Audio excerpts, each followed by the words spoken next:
up? Di na ako magpapalit ng damit. Ito pa rin yun. Pinutol ko lang kasi mahaba nga eh. Mahaba na. Para at least baka kasi may gagawin na kayo, may oras. Pinutol ko lang para kung may gagawin kayo, may time kayo para magawa pa. So, andito na tayo sa continuation ng kwento ko. So, tinanggap ako ng asawa ko. After all what I've done. Tapos sasabihin nyo, oh, Kuya Eli, kung ako yon, hindi na kita tatanggapin. May anak ka na sa labas eh. Nakitatanggapin. After all pain and suffering, after 2 years na naghiwalay tayo, babalik ka para lang saktan na, para lang sabihin na, ganito. I'm so blessed. Na meron akong ganun kalawak na asawa. Sobrang blessed ko, sobrang swerte ko sa asawa ko. Kasi mahal na ako. Tinanggap niya ako. Ganun niya ako kamahal. So, yung time na binigay niya sa akin yung pagkakataon na yun, ginabayan ako ni Jesus Christ para pumili ng tama. Magulo pa rin ako. Pero hindi na hindi na na makasalanan. I mean, yung parang gumagawa pa ng makasalanan ulit na makakalokohan. Hindi. Magulo pa rin ako kasi hindi ko pa nga talaga, hindi pa ganun kalalim yung relationship ko kay God. Pero, yung blessing niya, yung guidance niya, yung love niya sa akin, ganun kalalim. Even though dinededma ko siya, even though na nagkakasala ako sa kanya, hindi niya ako tinalikuran. Parang, kulit mo, Elia, pero mahal pa rin kita. Hindi nga mahal eh. Mahal na mahal kita. Ganun ang Panginoon sa akin. So, nung time na tinanggap ako ng asawa ko, pinatunayan ko. Bumawi ako, tinaguyod ko sila. Talagang sinabi ko sa Panginoon na tulungan niya ako makabawi sa mga pagkukulang ko. So, naitaguyod ko yung pamilya ko. Ito na yung point na karoon ulit ako ng magandang trabaho. Nawala na yung trabaho ko. Bumagsak na buhay ko. Bumagsak yung buhay ko dahil sa kalokohan ko. Yung maganda kong trabaho, nagawa ko ng pagkakamali, isang malaking pagkakamali. Tapos, ang dami kong kasalanan nagawa. Kaya, nung time na napagod na yung Diyos sa akin kakaunawa, piningot niya na ako, ikaw, kulit-kulit mong bata ka, hindi ka marito. Ganun naman ang mga magulang, di ba? Pagka nagkakamali yung mga anak nila, papaluin nila ng isang beses. Hindi dahil sa galit sila, and whatsoever. Kasi, mahal nila kayo. Mahal nila tayo. At tayo lang nila tayo mapahamak. So, ganun din si God. So, yung time na yun, bumagsak buhay ko, and whatsoever. Binigyan pa rin ako ng opportunity ng Panginoon. Kasi nakita naman niya na, itong anak ko, very good na, sumusunod na. So, karoon ako ng trabaho sa DOH. Bago ako mag-DOH muna nun. Napunta ako sa Healthway hanggang sa nakilala ko si Sir Glenn. Alam mo yung ipoprovide ni God yung mga tao na makakatulong sa'yo. Dadaling ka niya sa tao na alam niya na matutulungan ka. Ganun kagaling yung Panginoon. Imagine mo si Sir Glenn, ang laki rin na naging part sa buhay ko niyan. Sobrang bait niyan. Shoutout sa'yo, Sir Glenn. Kay Mama Lila, shoutout sa inyo. Naging kumpare ko na rin yan kasi naging ninong ng anak ko. Darating tayo doon sa kwento ngayon. So, imagine this. Yung time na nag-i-start pa lang ako, naalala niyo yung sinabi ko na pag nararamdaman ko, nakukuha ko. Na parang nararamdaman ko na magkakaroon ako ng ganito. Nakukuha ko. Hindi ko alam bakit eh. Pero alam ng asawa ko yan. Kaya kilala ko ng asawa ko na pag gusto ko, nakukuha ko. Hindi ko alam bakit. Hindi ko alam. Hindi dahil sa mayabang ako At hindi rin, wala akong tinapos. High school graduate lang ako. Wala akong may pagmamalaki. Wala. Pero pag naramdaman ko, feeling ko makukuha ko siya ganito. Feeling ko, mami, meron akong ganito. Dumarating. Gaya nun. Bago ako maging isang photographer, nag-start ako nun sa cellphone, picture, sabi ko, parang tinetrain na pala ako ni God nang hindi ko alam. Tinetrain na pala niya ako. Tapos, gaya nga ng sinabi ko sa inyo, na ito provide ni God, hindi yung hindi yung financial lang needs mo. Ipo-provide ni God yung mga tao na makakatulong sa'yo. See? Yung mga tao, for example, papalibutan ka niya ng mga tao na alam niyang makakatulong sa'yo. Gaya na lang nito. Nag-start ako mag-photo sa cellphone ko hanggang sa nakikitaan ako ng potential ng mga tao. Uy, ang ganda ng mga shot mo, may potential ka, mag-camera, ganyan. Hanggang sa hindi ko alam, eventually, dinadala na pala ako ni God doon sa breakthrough or sa opportunity. Alam mo, imagine this. Dumating sa point na nakikisali-sali lang ako nun. Nakikisali-sali lang ako nun. Gusto ko ganito, ganyan. And then sabi ko, if God's will. Parang ganun. Ganun ako doon dati. Hanggang sa sumasali lang ako. Parang sumasama ako sa event. Nanghiram ako ng camera. Kasi gusto ko nga eh. Gusto ko yung ginagawa ko. Noong time na nakakapag-cover ako ng photo sa wedding, ganito, ganyan. Kasi sumasama lang ako. Kumikita na ako, 500 pesos. Kasi lang ako assistant. So parang saling kit lang ako, ganun. Binibigyan lang ako, 500 or whatsoever. Sabi ko, sarap Sabi ko, kumikita ako, 500. Tapos, sabi ko, wala akong kakayahan bumili ng camera. Ito. Ang mahal ng camera. Professional camera. DSLR. Mirrorless. Prime lens. Ang mahal niyan. Ang mahal ng gamit sa photography. Promise. Saan ako kuha ng pera? Wala naman ng trabaho. Sige, isipin niyo saan. Hirap sagutin. Pero Diyos may sagot. Alam mo paano? Paano niya prinobide? Tinrain niya ako. Ginawa niya akong mayabang. Kasi sa paraan na pag natutuwa ako sa shot ko, pinapost ko sa social media. So na-appreciate ng tao, nakikita nila ako ng talent. Yun pala, binibuild na pala ni God yung trust ng mga taong nakakakita sa akin sa talent ko. So as I've said, si Sir Glenn, na kumpare ko, nakita niya ako ng talent. Then one time, nung kumikita na, kasi nangihiram pa ako dun sa kaibigan ni Mama Lila kaila Mama Lila. Imagine ko paano mag-provide si God Binild niya yung trust ng mga tao na nakapaligid sa akin na, ito si LA may potential to maging photographer, pairamin nyo. Nakakairam ako ng DSLR nun. Pupunta ako sa event, gamit ko yung DSLR ni Mama Weng. Kasi hiniram ni Mama Lila para sa akin. Ganon mag-provide si God. Tapos ito na, kumikita ko ng 500. Sabi ko, may mga event, ang daming natutuwa sa shot ko before. Tapos, hanggang sa dumating sa point, nag-usap kami ni Sir Glenn, Sir, gusto ko ituloy yung photography. Baka pwede ako lumapit sa iyo kay Mama Lila, sabi ko.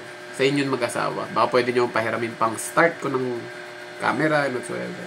So, nung sabi ko nun kay Sir Glenn, baka pwede pahiramin mo. Tanong niya, paano ko makabayad?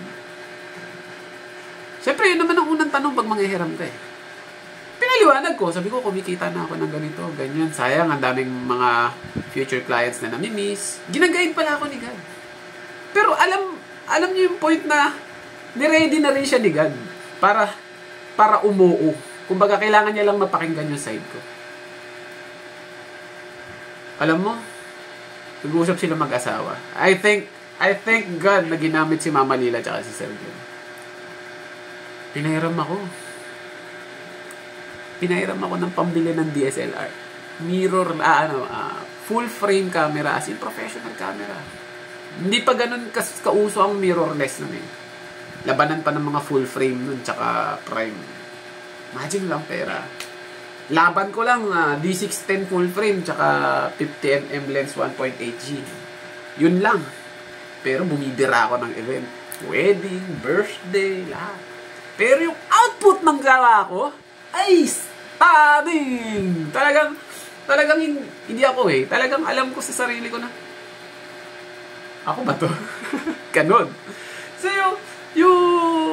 alam mo yung every time kasi na mag-e-event ako, lagi ako nagdadasal sa kanya. God, sabi ko, tulungan niyo ako. Pahiramin niyo ako ng husay at galing sa larangan ng fotografiya. Tulungan niyo ako na ma-preserve yung image ng bawat tao na i-cover ko. Para pagbabalik yung memories nila dito sa picture na to, may maiiwan ng ngiti. So every time bago ako mag-start mag-take ng event, ganun.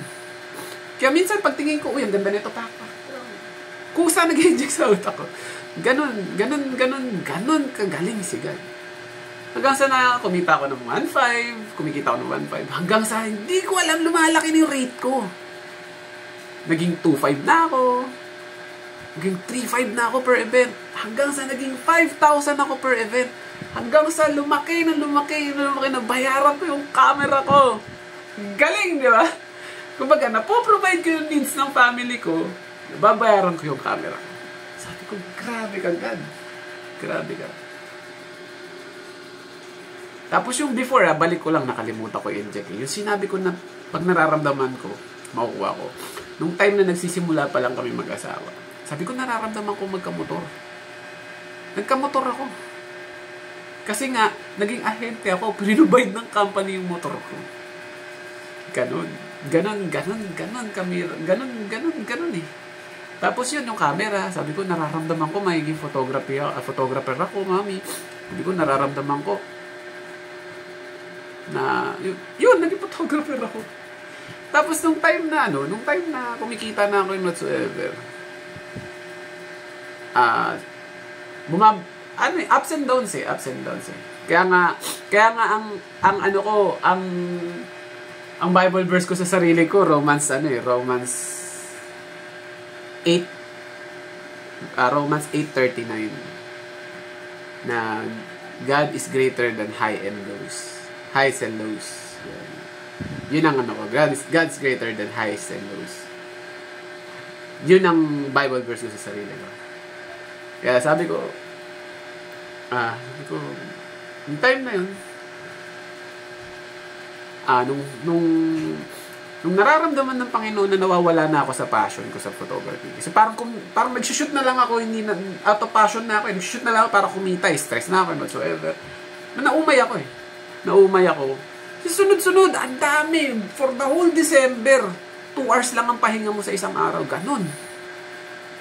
Parang nung naumay ako, nawala yung passion ko, nag-shoot ako para kumita na lang.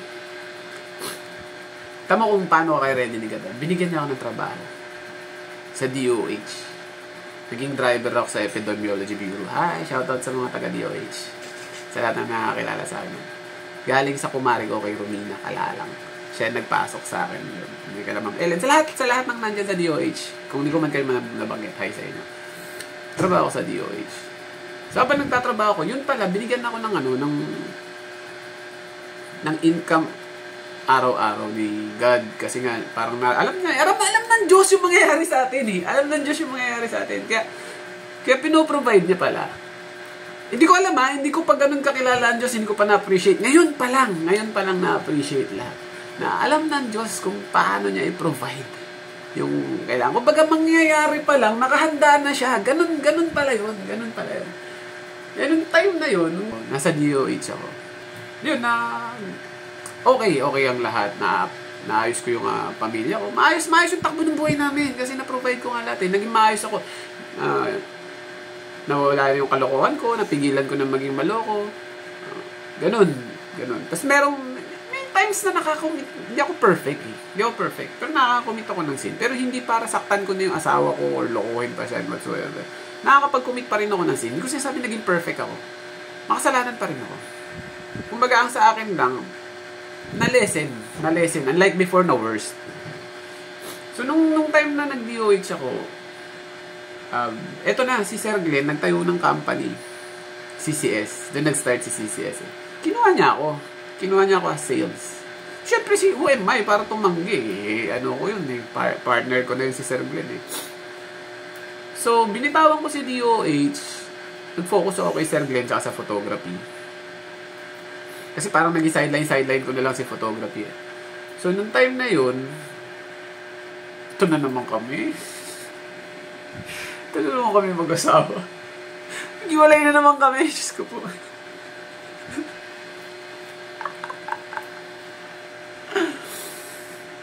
Di ba? Sino yung matatawa? Diyos ko po. Naghiwalay na naman kami. Sino naghiwalay kami? Immature eh. Away kami. Pero ito yung hiwalay namin na hindi worst.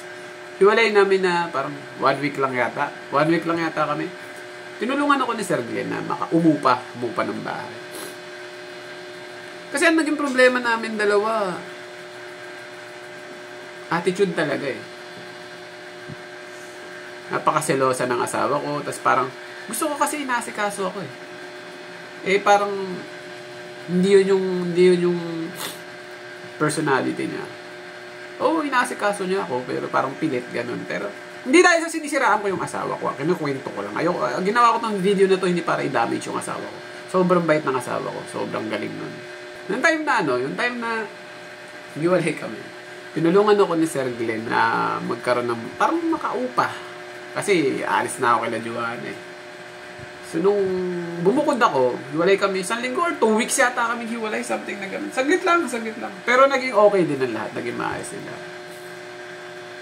Nagkaayos din kami. Kasi parang bisyo na nga namin yun. Parang nakasanayan na lang namin mag-hiwalayan, tampuhan, tapos magkakaayos. Parang nakasanayan na lang. Kaya ako, kampante na ako na, magiging okay din kami nito, ganun, ganyan.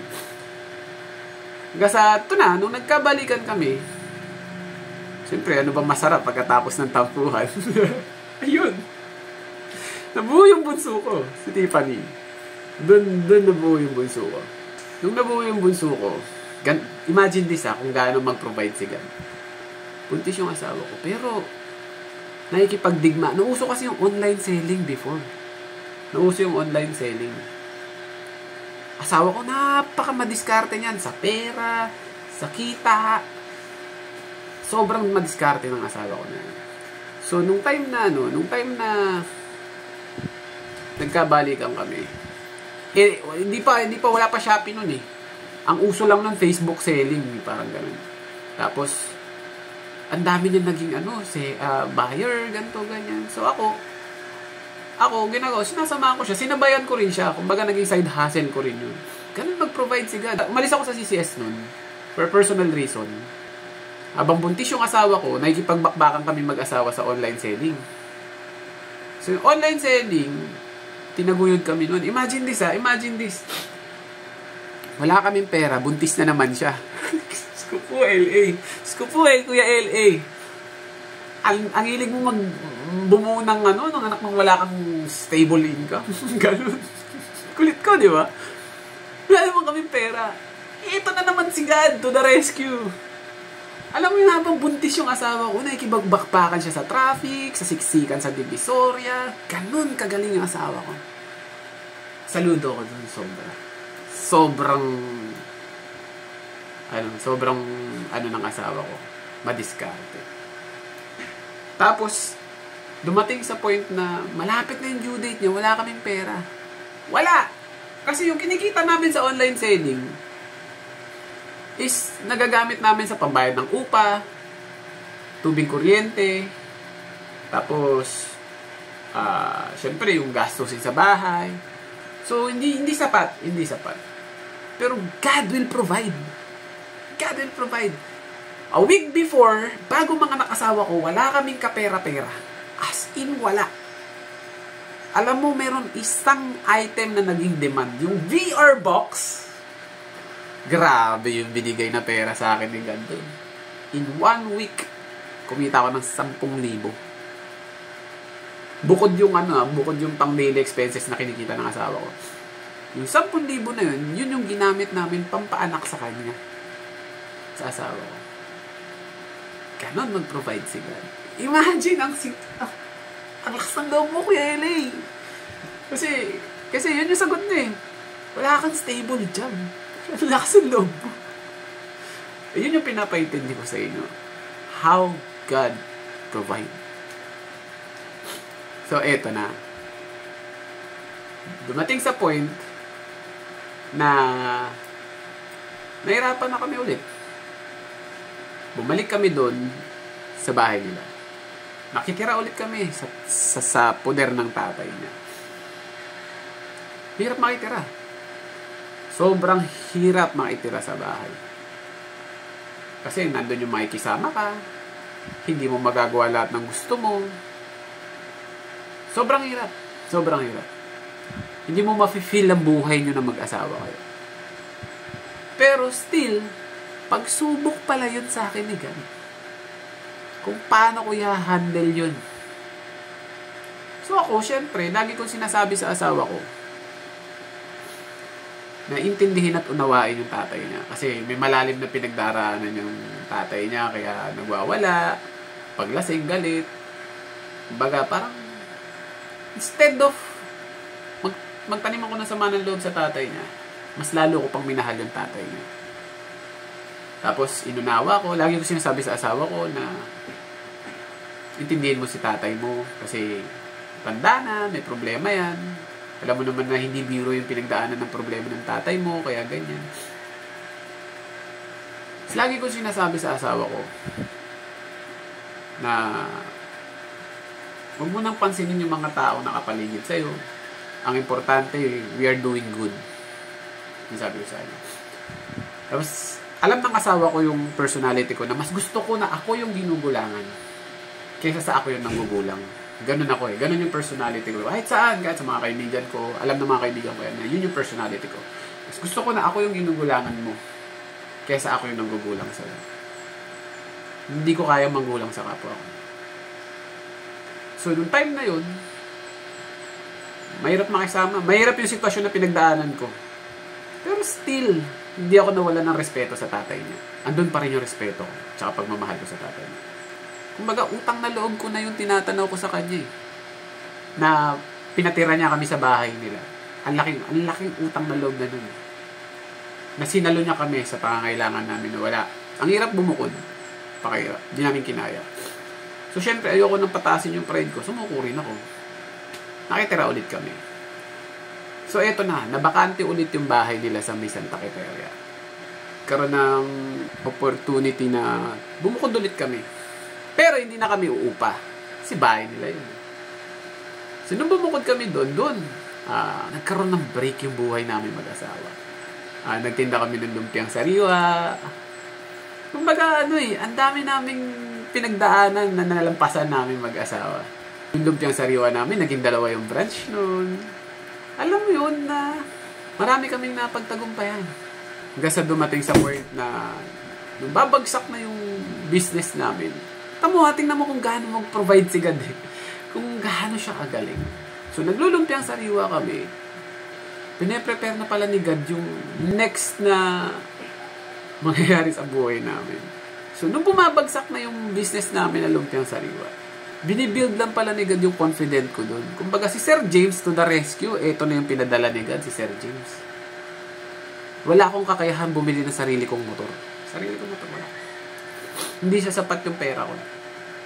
Pero, since binibuild na naman ni God, yung confident, tsaka yung trust ng mga tao sa akin, dahil sa sipag na pinapakita ko, kasi ang nangyari nun, kaya ako kumuha ng motor para maging service ko sana sa delivery ko sa lumpiang sariwa. Kasi gusto ko nga siyang i-push eh. Pero pag hindi para sa'yo, yung business, hindi mag-grow. Parang darating lang siya to sustain your needs. Pero not for long. So, dumating yung lumpia, yung business namin na yun, para makakatawid. And mapunta kami dito sa sitwasyon na to. Parang ganun eh. So, nung time na si Sir James nilapitan ko, kasi umorder siya sa akin ng lumpia, sabi ko, nag-propose ako, Sir. Gusto ko sanang improve yung business ko through delivery. Pwede mo pahiramin ng pera. Sabi niya, paano babayaran? Ito, nilatag ko yung business ko, ganyan. Baka pwede mo pahiramin. Sabi niya, ikaw uwi niya lang nun.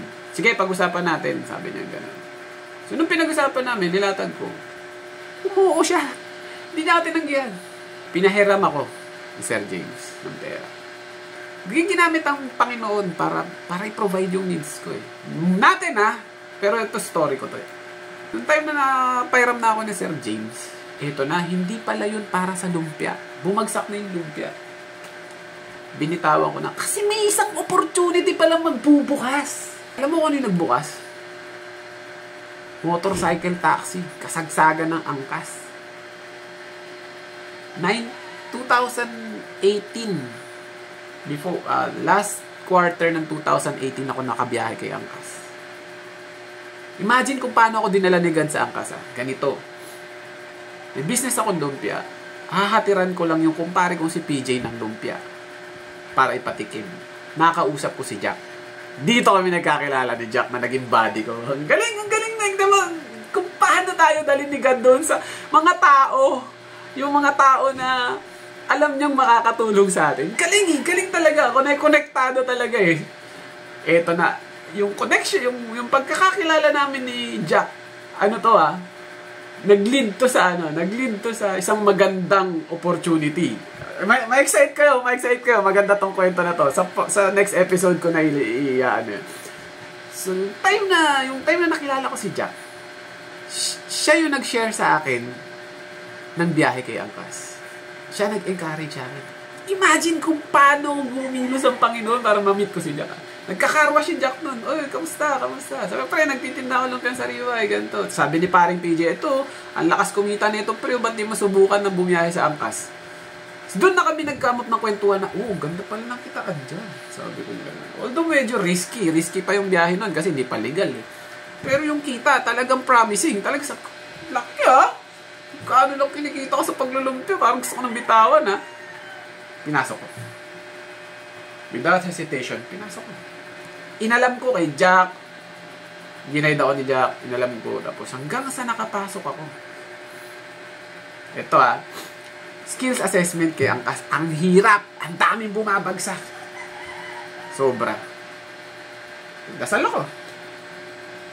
Hindi ko, God, kung para sa akin to, tulungan mo ako makapasa. Kung hindi para sa akin, huwag ka makapasa. Pero isa lang ang sabi ko, please, gusto kong makapasok dito. Isang attempt lang. Pasado ako sa skill test. Yung iba, twice, bagsak pa. Pero ako, isa lang. Isang attempt lang, pasado ako. Tuntua ako nun. Shit, sabi ko, yes, ang hirap nun. Hindi yun basic, ang hirap nun. Ang dami bumabagsak man. Gasa umuwi ako sa asawa ko ng may ngiti. Sabi ko, nakapasa ako, mag-start na ako, excited ako. Gasa biyaya ko. Grabe, kinita ako nun. Sobrang grabe kinita ako. Nabayaran ko yung motor ko kay Sir James. Nabili ko yung mga pangailangan ng pamilya ko. Natustusan ko yung pangailangan ng mga anak ko. Ganon mag-provide si God. Ganon ka-amazing si God. Eto na naman tayo! Kuya LA, yun ang problema. Wala. Hindi kami nagwalay. Hindi. Kasi nga, maganda na yung naging takbo ng buhay namin. Yung last episode ang pinaka nagkaroon kami ng problema. Pero doon kayo may inspire lahat. So, nung time na bago pumutok yung pandemic, nakaipon ako. Nag-angkas ako. So, yung next episode natin, pandemic. Buhay namin ng pandemic mag-asawa. Kung paano, ma-amaze kayo kung paano ko prinuvide pa rin ni God. Dito nyo masasabi na, apakaswerte mo naman. Anong klaseng tao ka, LA? Ba't ganyan kayakapin ng Panginoon? Hindi. Lahat tayo ganito pakitunguhan ng Diyos. Baka nagiging bulag lang ang iba. Gaya ko. Bulag ako nun. Kahit sa kaliwat kanan na pag-provide sa akin ni God. Pero bulag ako. Nagkamali pa rin ako. Dumating pa rin ako sa point na bumagsak ulit ako. Pero, saka na yan. Meron pa akong isang kwento. So, napagtagumpayan ko yung buhay ko sa angkas. Noong time na parating na yung pandemic, humina na yung angkas. Imagine this pa rin sa next episode Abangan nyo. May connection pa rin. May connection pa rin yung buhay. Talagang, lagi nyo tatandaan, bago matapos yung opportunity na binigay sa inyo ng Panginoon, may naka-ready na siya. May nakaready na siya. Mark my word. May nakaready na siya para sa'yo. Para makapagpatuloy ka. Panoorin nyo, next episode. Ang haba na ito eh. Ikakat ko muna ngayon. Ikakat ko muna yan, ha? For sure, panoorin nyo yung next episode ko. Kasi bitin kayo sa kwento. Ciao.